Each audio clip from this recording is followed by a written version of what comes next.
Listo, hola, buenas noches. Bienvenidos a la materia de personas y familia. Esta es nuestra primera sesión y bueno, les tengo una presentación para esta unidad que vamos a ver. Pero primero antes quería eh, platicarles de cómo se va a estar manejando la clase, las sesiones, van a ser una vez por semana y va a haber una actividad una vez por semana, se lo voy a estar publicando pues el lunes, ya para que lo tengan desde el lunes en la plataforma, en recursos, en lecturas. Y bueno, para esta semana, el 7 de febrero a las 11:59 de la noche es el límite para entregar la actividad 1, que es el cuestionario, son preguntas básicas, y la actividad 2, que es el mapa conceptual, y también les pongo el formato en recursos, ¿no? De cómo tiene que ir. Y cualquier duda, pues estoy disponible en los mensajes por medio de la plataforma o un correo a mi correo institucional. Y bueno, eh, esta sesión, pues vamos a iniciar con el capítulo 1 de personas y familia. Y bueno, como saben, pues bueno, va a estar dividido el curso, la materia, por personas y familia, ¿no? Vamos a ver, vamos a empezar con personas y bueno, esta es su materia de derecho, es derecho civil. Si bien el derecho civil pues regula las relaciones entre particulares, y en esta materia pues va a regular las relaciones entre, bueno, vamos a ver como lo teórico de las personas, atributo de las personas, qué es, y empezamos con muy básico, desde qué es derecho objetivo y subjetivo. Y vamos a ver en la segunda parte, en la parte de las instituciones de familia, pues que pues va a ser familia, ¿no? Todo lo que va a ser el matrimonio, el divorcio, el concubinato, el parentesco. Bueno, más adelante lo vamos a ahondar ahora sí en los temas. Es una materia base, es básica, o sea, no les voy a pedir que se memoricen conceptos ni demás, ni va a ser tedioso, es teórico, todo es teórico, pero sí quisiera que lo comprendieran bien, porque esta materia les va a servir para toda su vida profesional. O sea, va a ser algo que necesitan recordar, que van a necesitar recordar a lo largo de su vida profesional. Igual y no se dediquen a esto, se dediquen a otras áreas de derecho, pero van a recordar, va a ser básico recordar esta materia. Es base fundamental para el resto de sus materias. Y pues bueno, va a dividirse primero va a ser personas y familia, luego bienes y sucesiones, luego obligaciones y luego contratos. Todo eso va a comprender derecho civil. Entonces, bueno, esto va a ser base, ¿no? Sí, entonces sí les pido que cualquier duda me pueden interrumpir, cualquier duda que tengan me pueden interrumpir a lo largo de la sesión. No tengo inconvenientes, y pues aquí el objetivo, lo importante es que lo comprendan, que entiendan el tema. Y también pues les pido que se preparen para esta clase, ¿no? Para que la aprovechen mejor y se lleven mejor aprendizaje, eh, que se preparen para la clase leyendo en la lectura. Ahí está el autor Rafael Rojina Villegas, que lean la lectura y con eso se van a estar preparados, con eso que lo entiendan, ¿no? Que es lo que vamos a hablar en la clase. Bueno, para esta sesión, que es la primera, vamos a ver derecho, que es el derecho objetivo, subjetivo, que es la moral, las normas morales, la religión, norma religiosa, convencionalismos sociales y una tabla comparativa. Voy a tratar de darles ejemplos, los conceptos, ustedes quiero que los comprendan, que esos van a ser, pues igual iban a ser preguntas, o sea, que sí se los aprendan, porque van a ser preguntas para su examen. Entonces, pero aquí no quiero llenarlos en estas sesiones de información, quiero más bien que lo comprendan, que sea dinámico, hacerlo, aunque es una clase teórica, hacerla dinámica. Y bueno, vamos a empezar todo el material que van a ver en las sesiones. Va a ser del autor del libro base de la materia, que va a ser Rojina Villegas, y del Código Civil vigente del Estado de Nuevo León. Entonces, todo lo que vamos a ver a lo largo de la materia va a ser el material de esos dos recursos que están en su plataforma. Y bueno, vamos a empezar con qué es derecho. Es el concepto que dice el autor, que bueno, dice la palabra derecho proviene del latín, que significa que está conforme a la regla, lo que se desvía ni para un lado ni para el otro, y que significa regir, ordenar. Entonces, pues, derecho, ¿no? O sea, lo traduce literal. Y el derecho se considera como un instrumento para lograr la coexistencia pacífica de los hombres y de los pueblos. Y bueno, podemos decir, pues va a ser un conjunto de normas que va a regular, un conjunto de normas que va a regular pues el bien común de los individuos, ¿no? Como un concepto. Y bueno, tiene dos sentidos fundamentales, una facultad reconocida al individuo por la ley para llevar a cabo determinados actos y un conjunto de leyes o normas jurídicas aplicable a la conducta social de los individuos. Entonces, estos van a ser los dos sentidos fundamentales del derecho. Y bueno, del derecho, pues va a derivar el derecho objetivo y el derecho subjetivo. Lo hemos visto, lo conocemos, porque el derecho objetivo va a ser lo concreto, lo que ya tenemos en la Constitución, en las leyes, en las leyes civiles, en el Código de Comercio, en la ley mercantil, lo que ya está escrito y así en concreto y se impone, ¿no? Y si no se obedece, pues hay una sanción por no obedecerlo o hay una multa por no obedecer, ¿no? Por no regir con esa norma, ¿no? Que ese es el derecho objetivo. Y el derecho subjetivo son facultades o prerrogativas que tiene cada individuo, o sea, como el derecho a la libertad de expresión. O sea, todos los vamos a tener, pero va a ser, pues, perspectiva de cada uno, ¿no? Va a ser, pues, del punto de vista, punto de vista de cada uno, ¿no? Va a ser diferente como cada uno ejercitamos esos derechos dentro de la sociedad, como es la libertad de expresión. Y entonces el derecho objetivo pues ya es una prerrogativa, un derecho pues que tenemos cada uno y cada uno pues lo vamos a ejercitar de forma diferente, ¿no? Por eso él es subjetivo. No es concreto como el derecho objetivo que ya está señalado, ya está impuesto.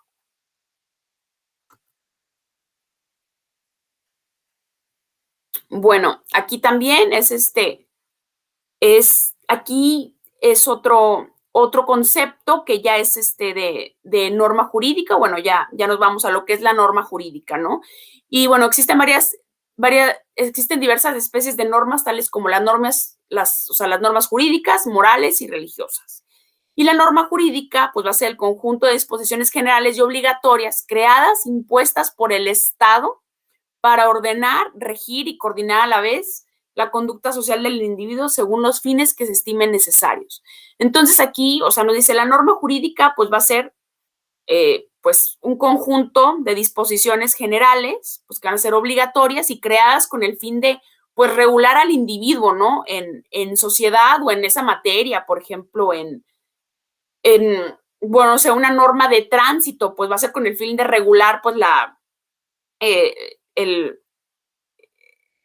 circulación vial, ¿no? Va a ser con el fin de regular circulación vial, bueno, va a ser con ese objetivo de regular al individuo, ¿no? En diferentes aspectos, de diferentes ramas. Entonces, la norma jurídica cuenta con 4 características. Esto va a ser, pues, de la norma jurídica nada más. Cuenta con estas características, va a ser coercible, bilateral, externa y heterónoma. Y la coercibilidad se refiere, pues, a implicar la fuerza pública para exigir el cumplimiento. Por ejemplo, cuando me multan, cuando recibo una multa de tránsito por pasarme el rojo, pues bueno, ahí la coercibilidad es que pues hay una sanción, ¿no? Me imponen una sanción por haberme pasado el rojo. Y ahí pues la autoridad pues me va a imponer la multa, ¿no? O sea, que yo tengo que recibir. Entonces, y si no la hago, pues tengo una sanción y hay una consecuencia, ¿no? Si no cumplo con esa multa, pues hay una consecuencia. O sea, pues ya se va hacer como un círculo y luego ya no voy a cuando cambio, si quiero cambiar el carro, venderlo, pues voy a tener que pagarlo, ¿no? El refrendo, si lo quiero, entonces es coercible porque a fuerza lo tengo que cumplirlo. Y bilateral, pues bueno, el bilateral significa de dos, ¿no? Que hay dos partes. Y confiere, en esta parte, pues confiere derechos, la norma jurídica confiere derechos, pero a la misma vez impone deberes. Entonces, tenemos que, por una parte, la autoridad nos está imponiendo la obligación de cumplirla y por una parte, pues nosotros tenemos que obedecerla, ¿no? Entonces, son dos partes. Entonces, es dos partes. Por una parte va a estar la autoridad que impone y nosotros que el cumplimiento. Y, bueno, externa y regula la conducta externa del individuo, pues van a ser nuestros actos, van a ser cómo nos comportemos frente a la sociedad. Entonces va a ser de forma externa. Y las leyes, pues todas las leyes son públicas, entonces todo es nuestra conducta, nuestros actos. Y heterónoma, pues es porque es creada por una autoridad en específico. Por ejemplo, pues las leyes de tránsito, bueno, por la autoridad, por la autoridad en específico de las leyes. Bueno, en el código civil, por ejemplo, en el código civil que viene la parte todo de familia, que van a venir las leyes de bueno, vamos a algo más específico, por ejemplo, el matrimonio y qué es y dónde se tiene que registrar y ante qué parte, ante qué autoridad, bueno, todo eso va a ser el Código Civil, ¿no? Entonces es su materia, o sea, es por la autoridad legítima. No sé si aquí me expliquen, ¿no? Es como cada uno tiene su rama, entonces eso significa el heterónomo. Profe, disculpe, creo que la diapositiva se quedó en la primera, como que no se están cambiando, vayan, solo aparece la primera diapositiva. Ay, válgame, qué bueno que me dices, a ver, déjame dejar de presentar y voy a volver a presentar para que te aparezca. Hasta ahorita qué bueno que me dices, porque me iba a seguir. Ok. Bueno, ahí va de nuevo. ¿Ya me ves? Sí, ya ahora sí está en norma jurídica. Ahora sí está en norma jurídica. Ok. Entonces hay 4 características. O sea, resumiendo, van a ser 4 características de la norma jurídica: coercible, bilateral, externa y heterónoma. En cambio, pues la moral y las normas morales, pues van a venir, no van a ser impuestas por el Estado o alguna autoridad, van a ser desde nuestras creencias, ¿no? Así que nuestros adentros va a ser la norma moral, significa son de orden individual o social, constituyen deberes elementales impuestos por sentimientos de moralidad de un grupo social para un propio bienestar. Entonces van a ser pues nuestras creencias, nuestros valores, nuestra ética. Bueno, ética no, es diferente, va a ser la moral, ¿no? En lo que creemos, pero pues regularmente pues sabemos que es el bien o el mal y cada uno pues va a ser pues sí, el pensamiento de cada individuo, ¿no? O sea, cómo nos no castigamos o cada uno cómo se siente mal por lo malo. O también nuestras creencias religiosas, que bueno, eso es en religioso, esto es más bien enfocado a la moral. Y las normas morales van a tener, en cambio, 4 características, son diferentes a las normas jurídicas. Aquí el Estado no las impone, no va a haber una sanción, no son coercibles, no va a haber una multa o esa exigencia, ¿no? Que es la coercibilidad, sino pues van a ser unilaterales, pues porque no solamente va a involucrar a nosotros mismos, autónomas, porque nosotros mismos no la creamos, internas, está en el pensamiento del individuo, o sea, va a ser pues cada uno, ¿no? Si sabe que tomé del escritorio del compañero un lápiz sin decirle, pues ya va a estar interno, o sea, pues yo me lo voy a crear, yo me voy a sentir mal por habérselo tomado, pues me involucra a mí mismo porque pues el compañero no me dio esa pluma, y pues incoercible porque no hay alguna sanción, ¿no? O no hay alguien no va a haber una autoridad que ejerza el cumplimiento, ¿no? Como en el caso del ejemplo del tránsito. No hay una multa, o sea, escrita, no hay un derecho objetivo que me diga, pues, que tomar el lápiz del compañero sin que supiera, pues está mal, ¿no? Simplemente pues va a ser mío el que me va a sentir mal porque no le avisé al compañero, ¿no? Bueno, es un ejemplo. Y bueno, depende de cada individuo si se cumple o no. Y bueno, esta es norma moral y pues son muy diferentes, ¿no? Yo creo que aquí está muy claro la diferencia. Y bueno, aquí en norma religiosa, pues ya es religión, ¿no? Ya es en base a la religión, en qué religión creemos. Cada uno si es depende ya la religión, ¿no? Y ya son norma religiosa, el concepto es preceptos dictados por la divinidad a los hombres, cuya observancia o violación trae consigo el apremio o el castigo divino en la vida eterna. Por ejemplo, aquí, pues ir a misa, ¿no? Ir a misa sería una norma religiosa. Entonces es heterónoma, pues creada por la autoridad divina, pues que sería la Iglesia Católica. Interna es el pensamiento del individuo, pues bueno, si sé que los domingos y tengo en mi catolicismo, si sé que no ir a misa, pues ya es interno, es interno, ¿no? En un unilateral, pues me contempla a mí, si sé que no fui a misa, pues ya será en mí, ¿no? Me voy a sentir mal yo sola.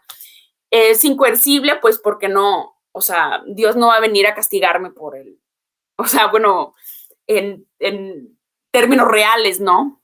No va a venir a castigarme por no ir a misa. Entonces ya el cumplimiento pues depende de cada uno, va a depender de cada uno y pues no es incoercible. Entonces las mismas características que son para la norma religiosa van a ser para las normas morales, ¿no? Esas son de cada uno.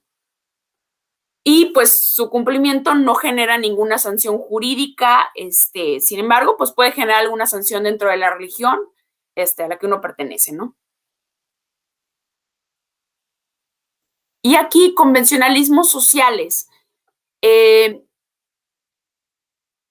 Se distinguen los convencionalismos sociales de las normas jurídicas en que las disposiciones de carácter legal suponen una sanción que podrá ser impuesta por la autoridad a quien anteriormente se le otorgó la facultad coercitiva, mientras que para los convencionalismos no existe una sanción específica, no que normalmente específica, sino que normalmente se basa en que repudio o rechazo de la colectividad o de un grupo seleccionado de personas, ¿no?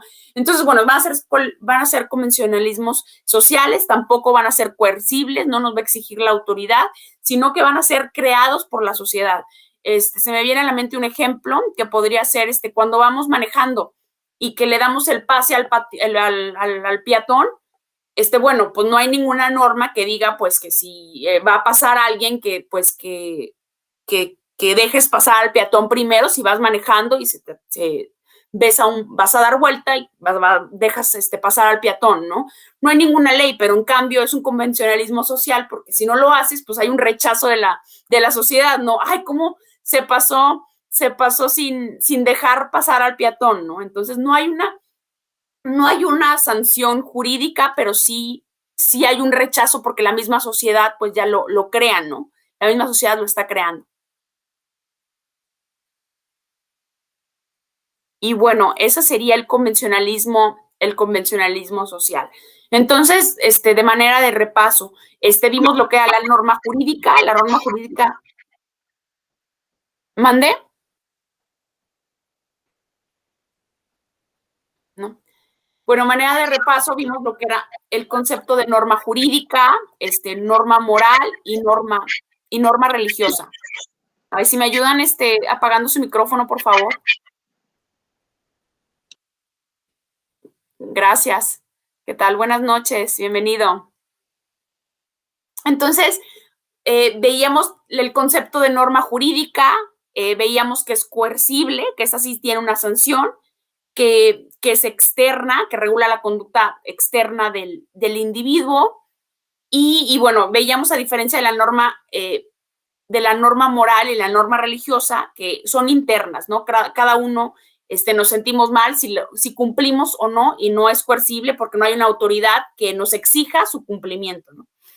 Y en cambio los convencionalismos sociales se distinguen por no los crea, no es jurídico, no los crea la norma, no es una norma jurídica, no hay tampoco alguien que nos vaya a decir o multar si no se cumple, que se tenga que ejecutar, pero es un convencionalismo, por la misma sociedad lo crea, como pues el ejemplo que bien que les ponía del peatón que pasaba primero. Bueno, si no se hace, pues bueno, hay un rechazo de la sociedad, ¿no? Porque ya es la sociedad que algo vemos, o el de los 4 altos, de que si son 4 altos y que el de la derecha es el primero que pasa, bueno, y si no se cumple, pues bueno, hay un rechazo de la sociedad, ¿no? Es un convencionalismo social.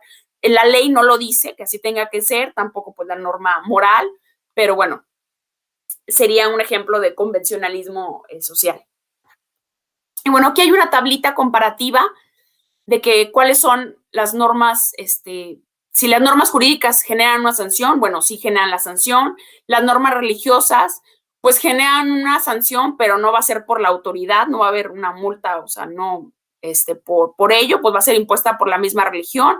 Y pues las normas morales no generan sanción, y el convencionalismo, pues no genera sanción, o sea, puede ser el rechazo de la sociedad. Y bueno, sus características, su clasificación, y pues aquí está, pues cada una de las normas jurídicas, si es coercible o incoercible, ¿no? Y bueno, y se ocupan de regir la conducta humana, pues, pues las normas jurídicas, las religiosas y las morales sí se ocupan de regir la conducta humana, y pues mientras que los convencionalismos, pues son únicamente pues preservar las tradiciones y costumbres, ¿no? Como en el caso de los 4 altos, pues que sea una costumbre y que sea una tradición, pues que el que llegue primero, ¿no? Que es el que va a avanzar. Y bueno, conjunto de reglas u ordenamientos, pues sí, todos son un conjunto de reglas u ordenamientos, o sea, pues todos son reglas, aunque no sean coercibles, todos son pues reglas, si son morales, si son religiosas, son pues en conjunto, es un ordenamiento, y pues bueno, menos los convencionalismos sociales, ¿no? Y bueno, aquí en la norma, en la teoría general de la norma jurídica, vamos a ver las fuentes también. Ese es un tema también fundamental. Yo creo que es muy poco el tiempo para explicarles, para también ponerles ejemplos y todo, pero son temas que sí vale la pena que pongan toda la atención y que lo comprendan y que lo repasen, porque son temas que se quedan y son los que se deben de quedar bases durante toda nuestra vida profesional. Bueno, y aquí vamos a ver las fuentes del derecho, de dónde vienen, ¿no? De dónde viene y a qué significa fuentes del derecho. Y pues los principios de irretroactividad de la ley también es básico, y los conflictos de leyes en el espacio, básicamente, ¿qué significa? Y bueno, fuentes del derecho, pues son fuentes de derecho todas aquellas de donde origina el derecho y pues las normas que aplican a las personas, ¿no? Y el término se vale en sentido metafórico de la palabra fuente, que indica el lugar de donde nace el agua, por eso es fuente, del origen, donde nace el agua. Y bueno, se consideran fuentes del derecho todos aquellos actos y hechos del pasado que han servido para ordenar y regular las acciones y comportamientos de las personas, ¿no? Todos los hechos, pues, del pasado, que ahora, pues, por eso tenemos el derecho como es. Y ejemplo de ello, pues, va a ser la costumbre, la religión, que establecían códigos de conducta para afianzar los buenos hábitos y evitar los vicios, evitar controversias, pues, tener un orden, ¿no? Y bueno, se van a clasificar las fuentes del derecho en fuentes formales, en fuentes materiales y en fuentes históricas. Y bueno, las fuentes formales van a ser básicas, que no las sepamos a lo largo de nuestra vida profesional. Y bueno, aquí como en fuentes formales van a estar en este orden, ¿no? Bueno, no, aquí no están en orden. Son fuentes formales del derecho los textos y documentos en que los que se recopilen las leyes o conceptos relacionados con estas, como por ejemplo la legislación y la doctrina, ¿no? Entonces van a ser fuentes formales, van a ser formales porque ya, ya lo tenemos, no es como el derecho objetivo, ¿no? Ya está en concreto, ya está en papel la formalidad, ¿no? La formalidad que tiene el derecho. Entonces va a ser la legislación, pues que como ya la conocemos, van a ser todas las leyes que ya se encuentran escritas pues por el Poder Legislativo. Entonces, pues la Constitución va a ser pues lo primero, ¿no? Nuestra fuente formal de derecho, de dónde viene el derecho, de dónde nace, pues va a ser de la Constitución. Las costumbres, pues van a ser los actos generalizados de que con el hábito repetitivo, o sea, que se vuelve en hábito, pues ya va a ser costumbre, ¿no? Ya va a ser una costumbre, también es una fuente formal del derecho. Por ejemplo, no poner en riesgo ni atentar en contra de la vida de otras personas, no robar, pues ya son costumbres que hacen el derecho, ¿no? Que rigen también el derecho. Bueno, la jurisprudencia es la interpretación de leyes que realiza el juez en casos donde las leyes no resuelven de manera clara los asuntos discutidos y presentan dificultad en la integración e interpretación de estas. Y bueno, para la jurisprudencia, pues es ley para la Suprema Corte de Justicia, ¿no? O sea, ayudan a interpretar y a formar criterios, ¿no? Cuando, por ejemplo, la jurisprudencia se forma cuando los jueces dictan una resolución de una manera, la dictan de una manera, y hay los mismos 5 criterios por jueces. Entonces, esas 5 formas de resolver, si son idénticas, si son 5 a una resolución, hay una resolución jurídica y los jueces resuelven, entonces tiene que haber 5 resoluciones idénticas en el mismo criterio. Entonces, cuando hay 5, ya se vuelve pues se hace jurisprudencia, ¿no? Entonces, ayuda a que esa resolución, pues en futuro, ayude a los jueces, pues a resolver, ¿no? De manera clara y precisa, pues toda resolución jurídica que se les presente. Entonces, en vez de estar resolviendo con criterios cada uno, pues pueden ver, pues en este sentido se resolvió tal controversia, ¿no? O hace 10 años, se resolvió en este sentido y van con la jurisprudencia de cómo se resolvió hace 10 años, ¿no? Ya tienen un antecedente. Y bueno, y la doctrina, pues van a ser todas las interpretaciones, opiniones que hacen los juristas sobre las leyes para aclarar de manera teórica las interpretaciones de ciertas normas y sus aplicaciones. Va a ser, pues, los libros de los autores que ya conocemos, igual y el juez, el magistrado ya tiene su propio libro y bueno, pues va a ayudar a entender el derecho, ¿no? Entender las leyes. Entonces, y por eso, pues bueno, nos vamos a basar también en doctrina. Nosotros al tener nuestra materia de personas y familia, pues no nos vamos únicamente al Código Civil, también pues tenemos que entenderlo, que nos den pues más de dónde escarbarle a la ley, ¿no? La ley va a estar muy concreta, igual pues necesitamos la interpretación que va a ser pues la doctrina. Y bueno, esas son las fuentes formales. También preguntas de examen, todas.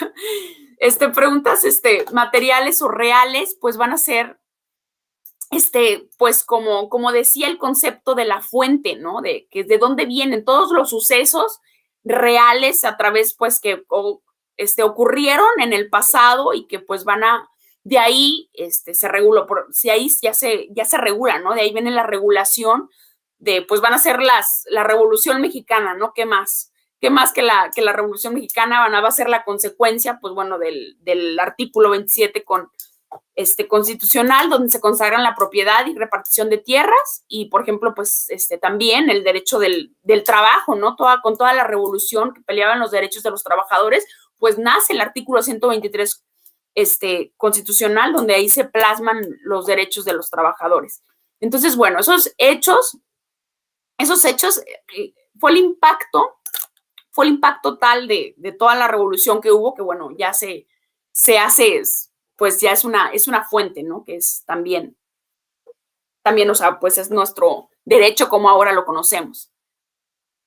Y bueno, por último, las fuentes históricas, pues también, o sea, tenemos que ver la historia a través también de los diferentes épocas o pues también sí, pues diferentes pues ancestros, todo de dónde vienen, ¿no? Como el código Hammurabi pues han escuchado el código de diente por diente, ojo por ojo, diente por diente, ¿no? Así que en esos tiempos, ¿no? En la historia, pues tomaban medidas muy, muy sádicas, ¿no? O muy radicales, entonces pues todo eso también, todo eso es una fuente histórica. Son fuentes históricas del derecho, ¿no? Básicamente es lo que va formando el derecho, pues hasta como lo conocemos ahora en día.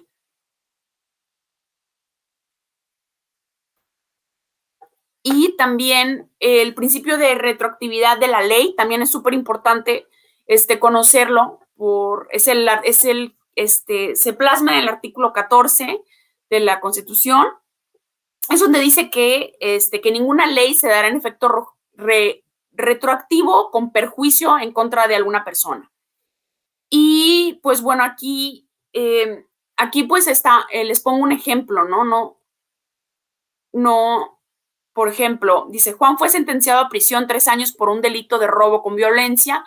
Al estar cumpliendo su condena, se reforma el Código Penal para el Estado de Nuevo León, donde dice que el delito anteriormente mencionado se castigará con 7 años de prisión. Juan tendrá que cumplir 7 años de prisión en vez de 3, y pues la respuesta es no. O sea, pues él cumplió, él fue sentenciado pues en un año, y en ese año el Código Penal decía que su delito era sentenciado por 3 años, y era sentenciado por 3 años, y cuando se reforma al año siguiente el Código Penal, y ahora dice que por ese delito pues son 7 años, y no, ahí aplica el principio de retroactividad de la ley, que no puede afectarse, o sea, si hay una reforma, y en cualquier ley, ¿no? Si hay una reforma, pues no puede ser retroactiva, ¿no? En perjuicio de otra persona. Pero ojo, porque cuando es para beneficio, sí se puede. Entonces, o sea, pero pues lo que nos dice la ley es que cuando es a perjuicio de otra persona, pues no se puede. Tú ya hayas sido condenado a 3 años cuando estaba el código, en el código esa sentencia, y pues si cambia, ya no aplica, ¿no? No es en perjuicio. Y bueno, aquí el conflicto de leyes en el espacio, pues es cuando también muy común en el derecho internacional público, bueno, internacional privado más bien, es internacional público, porque es cuando pasa algo en algún lugar del mundo y entra un conflicto de leyes, ¿no? Como, por ejemplo, alguien tiene nacionalidad mexicana y otra nacionalidad de otro país, y hay una adopción, pues cuáles leyes son las que deben de seguir, ¿no? Esto se refiere a las leyes conflicto de leyes en el espacio. Y bueno, un conflicto de este tipo se presenta cuando una relación jurídica contiene 2 o más elementos que la vinculan con 2 o más sistemas jurídicos. Entonces, pues bueno, puede ser 2 sistemas jurídicos, 2 sistemas jurídicos diferentes, pues va a ser en otro lado del país, ¿no? Entonces, ese es el conflicto de leyes en el espacio. Aquí también les tengo un ejemplo para que lo entiendan mejor, que dice, bueno, Rebeca, de nacionalidad española, casado en el Distrito Federal bajo sociedad conyugal con un mexicano, pretende vender un bien ubicado en el estado de Yucatán, del que es únicamente copropietario, y la operación desea formalizarse en el estado de Jalisco. ¿Qué leyes deben observarse para realizar el contrato de compraventa? ¿Serán las de Jalisco, las del Yucatán, las del Distrito Federal o las de España? Entonces, bueno, aquí hay un conflicto, ¿no? Porque si se casó y luego con un español, y luego el bien está en el estado de Yucatán, pero quiere quiere formalizarlo en el estado de Jalisco, pues cuáles leyes, ¿no? ¿Cuál código civil es el que se va a seguir, ¿no? Y bueno, la respuesta dice, como aquí citamos al autor García Maínez, dice, el problema de los conflictos de leyes en el espacio se reduce a la determinación de la autoridad territorial o extraterritorial de los diversos preceptos. Las leyes de cada estado se aplican exclusivamente dentro del territorio del mismo y todas las personas que en él se encuentren, sean nacionales o extranjeros, residentes o transeúntes. Por lo que independientemente de la nacionalidad, el estado donde se haya casado, la operación de la compraventa deberá regirse por el estado en que se lleve a cabo. Y luego, pues en este caso es el de Yucatán, ¿no? Si ahí va, si el inmueble, nos dice aquí, pues la respuesta, si el inmueble se quiere hacer la compraventa y está el inmueble localizado en Yucatán, pues ahí está el bien físicamente, entonces se tiene que acatar con las leyes del estado de Yucatán, ¿no? Porque es lo que dice el autor, donde esté la territorialidad, ¿no? No importa de qué nacionalidad sea o dónde se quiera celebrar el contrato de compraventa, ¿no? Sino que el bien inmueble pues está en el territorio yucateco. Bueno, es todo. Es todo. Espero que hayan comprendido esta sesión, que haya sido de su agrado. Como les digo, voy a tratar, espero que participen, me gustaría que participen en las clases. Hay mucho material para participar, estoy segura de ello en las siguientes sesiones. Y pues muchas gracias por su participación y nos vemos el siguiente miércoles a las 5 de la tarde. Yo puse este horario para ya, o sea, definirlo y que ustedes también se puedan organizar con sus tiempos, pero pues también yo entiendo, todos tenemos muchas cosas que hacer y en las tardes es complicado, por lo que la sesión pues siempre se grabará para su consulta, para poder realizar la actividad y pues para que comprendan mejor el tema. Y bueno, si no hay dudas, hasta ahora con las actividades o con la clase, pues me voy a despedir y nos vemos el siguiente miércoles. Y pues el próximo lunes les estaré subiendo a plataforma la actividad número 3. Y recuerden, para esta semana todavía tienen oportunidad de subir la actividad 1 y la actividad 2, que es el mapa conceptual. Gracias, maestra. No, a ustedes, muchas gracias. Hasta luego, buenas tardes. Buenas tardes, maestra, muchas gracias. Gracias a ustedes, hasta luego.